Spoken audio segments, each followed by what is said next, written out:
Hey, listen to Wrestling Roundup on FreeFM, ArrowFM, and MPR. As always, I'm Grady, and live on Skype we got Josh. Hey, We are gonna take a look at Survivor Series War Games coming up. A few changes to some matches and a few more matches added in the last week. So let's first take a look at the mid card championships, United States Championship, specifically LA Knight defending against Shinsuke Nakamura after Nakamura's pretty much spent the last 2 weeks just beating up on him. the Who Cares Bowl of this tournament, of this show. Um, I I'm gonna say LA Knight retains because I don't know. I just don't see them investing significant time in Shinsuke, and I just don't care about either of these. Really go with either one. Go uh, strongly. So I'm just picking the champion to retain. Yeah, it's fair. I think given the reign that we've had from Knight, I'll pick Shinsuke just to change it up, to be different, to be not what we have now. But I think it's really interesting to look at LA Knight that we have, now coming up to what are we? November 2024, and then look at the LA Knight that we had 6 months, 12 months ago.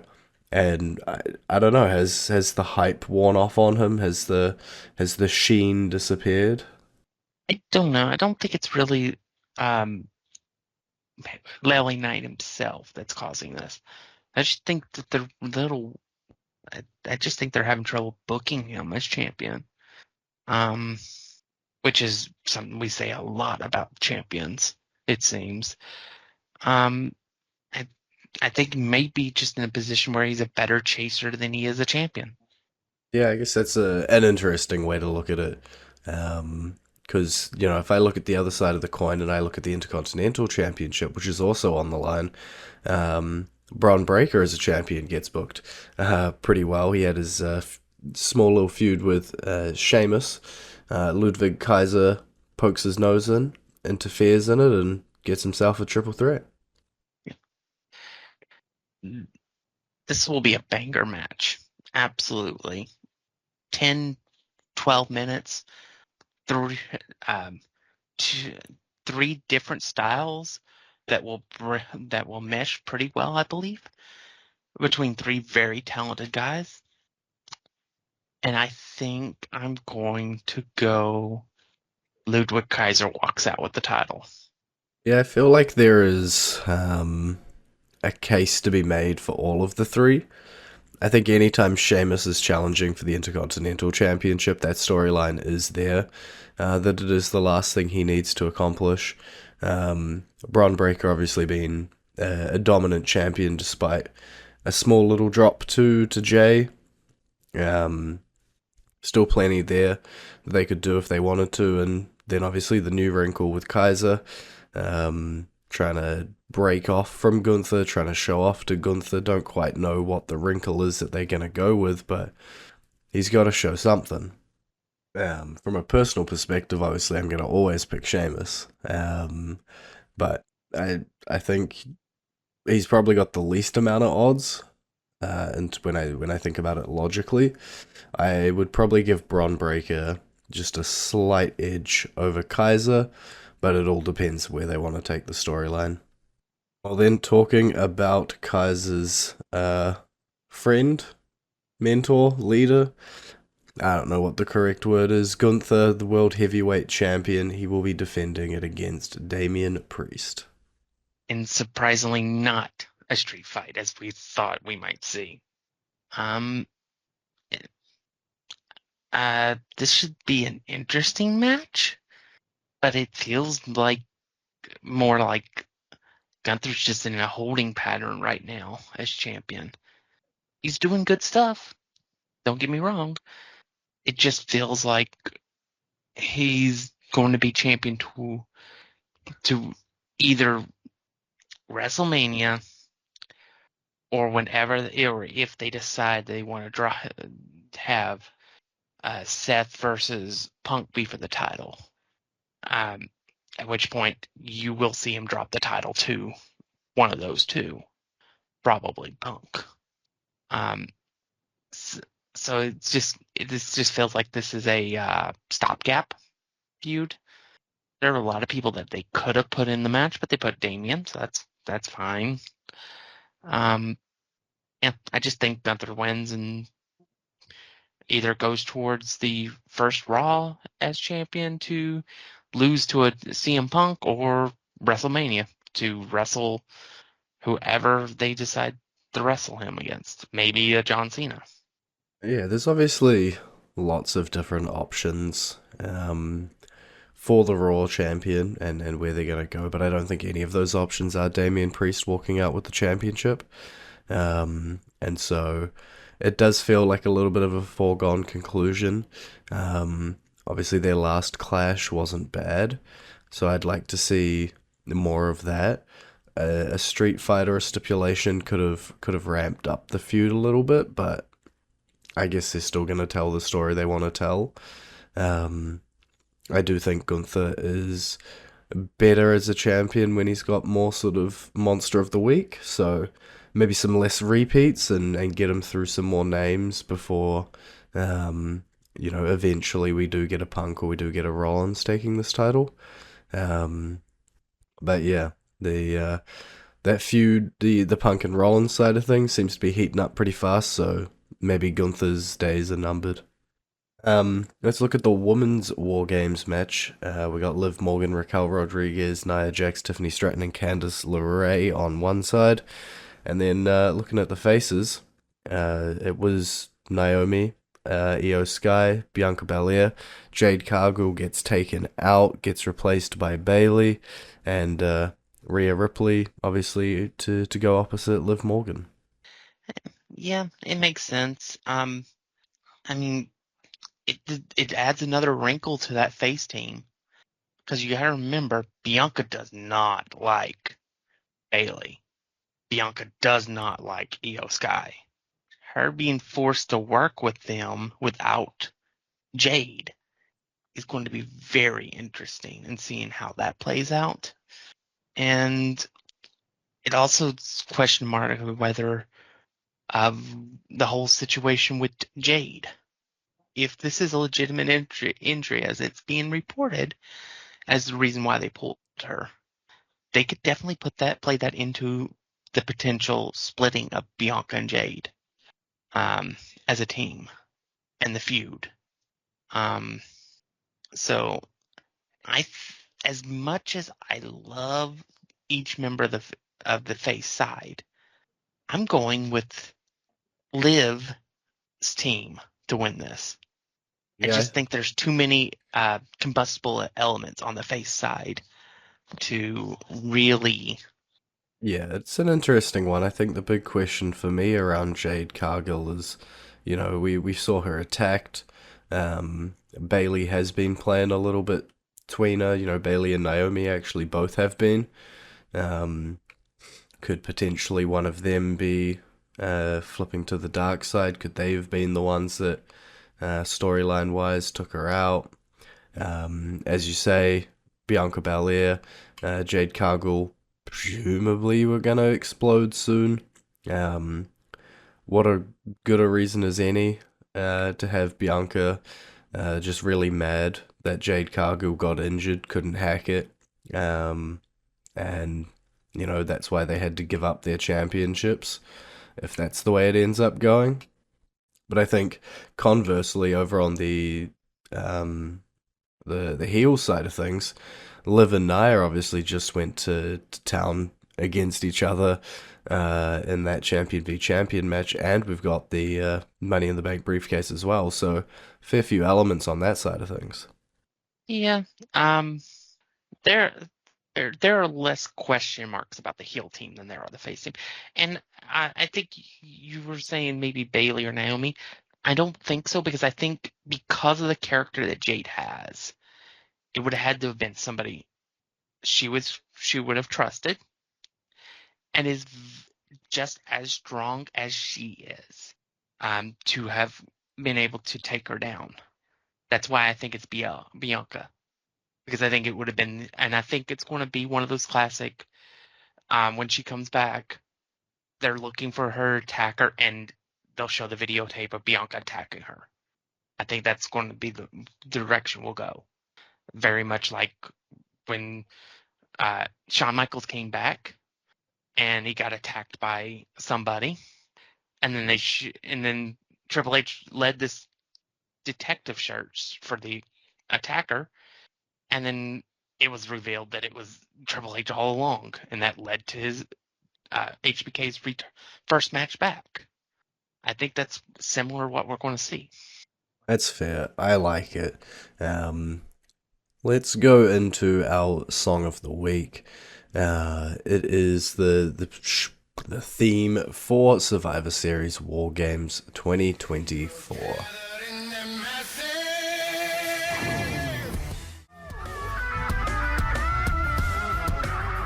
And you're back to listening on FreeFM, ArrowFM, and MP. I'm Grady. He's Josh. Men's War Games matchup. Roman Reigns, the Usos, Sami Zayn, and CM Punk taking on the Bloodline and Bronson Reed. It wasn't Seth Rollins that joined the face team. It was CM Punk. Yeah. There are multiple. I I kind of thought maybe Punk because of his connection with Heyman. Um, and they did drop some hints a long time ago when CM Punk came back that they may work, that he may end up working with Roman at some point. So it's another one of those long-term storyline things. But I think this is going to be played off as I stepped up when you would not, Seth. I did what you wouldn't do, kind of thing for that the spinoff and towards the Punk Seth feud. Um, I want to say I've said it before. I'll say it again. Never bet against Roman Reigns. That's just fact. But there is another thing that also has to be said. Never trust Paul Heyman. At some point, he always turns on his advocates. And on SmackDown last week, when they introduced Punk, it should be very well noted. The suit he was wearing was almost identical to the one Solo wears, even down to the red pocket square. I think there is a 50% chance the OG Bloodline wins, and a 50% chance the new Bloodline wins because of Paul Heyman. So I'm going to go with the Bloodline winning. The new Bloodline, to be specific. Yeah, I think, as you say, the biggest shot the OG Bloodline have predictions wise is just don't bet against Roman Reigns.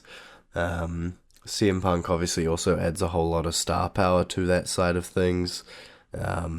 If they do with Seth Rollins, the I stepped up when you didn't angle, that does work better, in my opinion, if CM Punk and the OGs come out on top. Um, you could even potentially have, you know, as anticlimactic as it would be for the Bloodline v Bloodline storyline, you could have Punk pinning Bronson as the finish, just to continue to shove, sort of knives or needles into the side of Seth Rollins. But yeah, I think this match could go either way. Whether that Paul Heyman betrayal is now, whether that Paul Heyman betrayal is down the line. As you say, he always does turn. He's been at the tribal chief's side, or the ex-tribal chief's side, for quite a while. Yeah, I will say this. He has been with Roman longer than he has been with any other client ever. So so that's the one thing that's got me a little hesitant on it, but it's also the one thing that makes me think it's more likely to happen than I would have thought maybe 2 weeks ago. I think the fact that he came out in a suit that matches beat for beat what Solo was wearing. I think I think they tipped their hand just a tad bit on that one.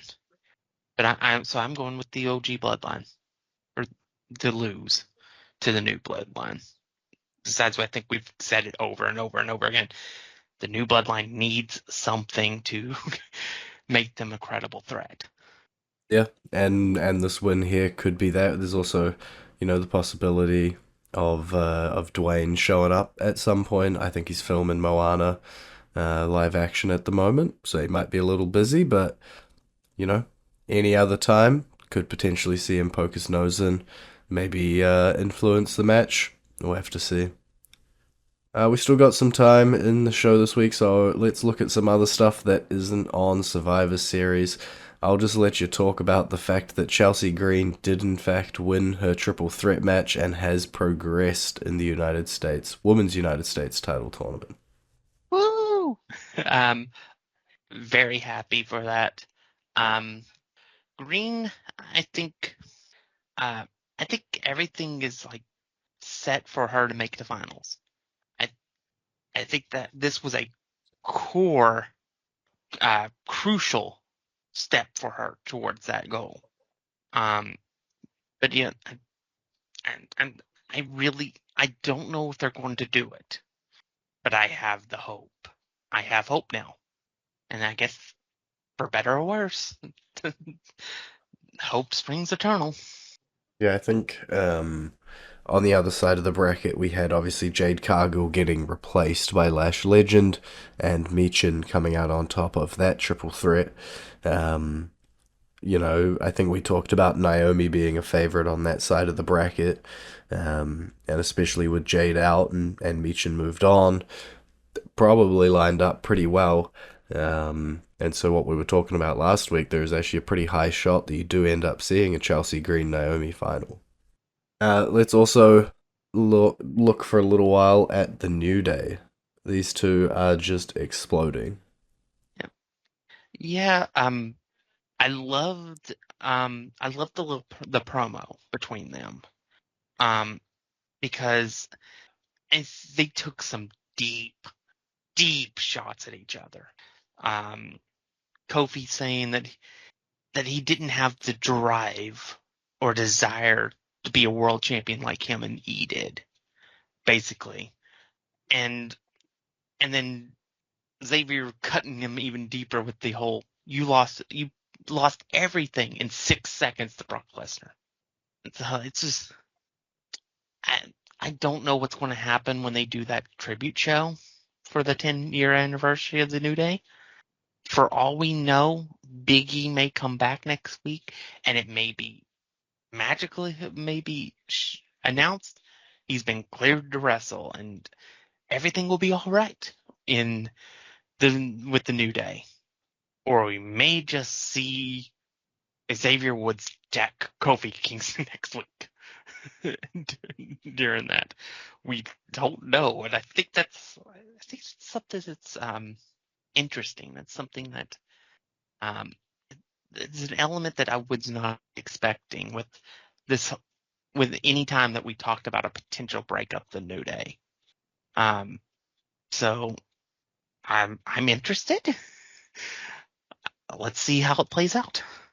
Yeah, and I think if Biggie is cleared to take bumps, then obviously the ultimate betrayal or the ultimate heel act would be Xavier Woods hitting Big E with his finisher, but then I think really long and hard, and I think Xavier Woods' finisher is a roll up.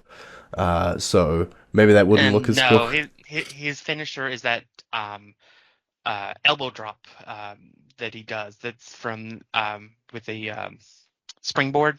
That's also pretty hard to just pop off. Yeah, Uh, just deck him. Just hit him hard. yeah, yeah. But yeah, interesting as you say to see what happens on the anniversary show. They're clearly leading up to something big. But I do hope if it is an Xavier Woods heel turn that we actually go somewhere with it. I don't want to do all of this, split them off, and then Xavier Woods just fades away into obscurity, right? If we've been harping on the fact that the other two have been world champs and Xavier hasn't really accomplished anything. Well, let's go accomplish something. And then we did talk about the Women's United States Championship from SmackDown. We got the announcement and the reveal this week of its sibling belt, the Women's Intercontinental Championship, which we will be having a very similar tournament on Raw in the coming weeks. Yeah. It'll be in. I think that one I'm more interested in because there's no at this point there's not like a clear favorite I have for a potential first champion. Unlike SmackDown, where I had a clear favorite and still have a clear favorite for. Um, but it's something that's been needed. It gives them a third storyline that you can do for because with the women because we still have to have those tag titles. Um, but it gives them something else that the lower people that aren't live in Rhea and in that can go for. So I'm I'm happy that they're bringing finally bringing mid card titles for the women. It also is another step to bringing them on the same level as the men. It should only mean good things. I'm taking a quick look at the Raw Women's division. Um, I I like a Lyra Valkyria option. Um, I think damage control probably in with shots. Um, and then, even if you want to go a little bit off, you could go an Ivy Nile if you want to give American Made a bit of a push, given they haven't been getting a whole lot lately. Or I know you just said it gives them a third storyline, but uh, I can't shake the thought that it will go to Raquel Rodriguez and we'll have Liv as world champ and Raquel as intercontinental champ. I don't want it, but I can't shake it. Yeah, that's fair. Um, my my guess as an early favorite, um, you mentioned Lyra. I think I think she can win it, and she could be the first champion. I'd feel better with her chasing the first champion. Um, and, I'm gonna go with. I think I'll go with Zelina Vega to give her a moment beyond the moment she had with the match with uh, in Puerto Rico.